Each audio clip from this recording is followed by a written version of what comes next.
અમારી સમ્રાટ સમાચાર ચેનલ સબસ્ક્રાઇબ કરો, લાઈક કરો, કોમેન્ટ કરો અને જોતા રહો પળે પળના દરેક પ્રકારના સમાચારો।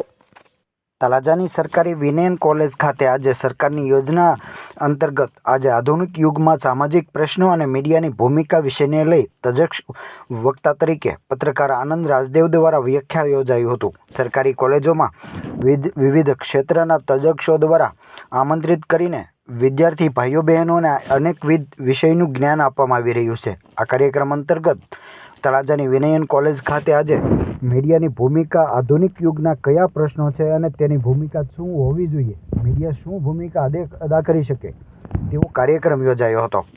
તજજ્ઞ વક્તા તરીકે તળાજાના પ્રખ્યાત આનંદ રાજદેવ દ્વારા ઉપસ્થિત કોલેજના પ્રોફેસર, સ્ટાફગણ અને બહોળી સંખ્યામાં ઉપસ્થિત વિદ્યાર્થીઓને ભૂતકાળમાં અખબારને કઈ રીતે સમાચારો, ફોટાઓ મોકલવામાં આવતા હતા ત્યારથી લઈ વર્તમાન સમય સુધી કેવા ફેરફાર થયા તે વિશે માહિતી આપી હતી।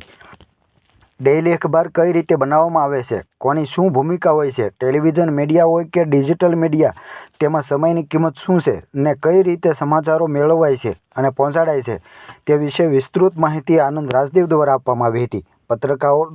પત્રકાર અને તેના પગાર કઈ રીતે મળે છે, સફળતાને આ ક્ષેત્રમાં નોકરીની મોટી તકો હોવાનું માર્ગદર્શન આપવામાં આવ્યું હતું। કાર્યક્રમનું આયોજન અને સંચાલન પ્રાધ્યાપક ડૉક્ટર વર્ષાબેન વાળાએ કર્યું હતું અને આભાર વિધિ ગુણુભા ગોહિલે કરી હતી।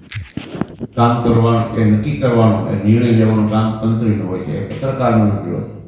પત્રકાર તો ફિલ્ડમાં જઈ અથવા તો પોતાના સોર્સિસ પાસેથી માહિતી જે મળે છે એને પોતાના શબ્દોમાં લખે છે અને લખ્યા પછી અમારો આપણો જે અહેવાલ હોય છે એ આને તંત્રીને મોકલવાનો હોય છે। એ તંત્રી છે નક્કી કરે છે કે આને કયા પાને કયા પેજ પર મૂકવા, આને કેટલું સ્થાન આપવું, અડધું પાનું, પાનું, એક કોલમ, સિંગલ, ફોટો લેવો કે ન લેવો, આ બધી જ વસ્તુઓ અમારા તંત્રીઓ નક્કી કરતા હોય।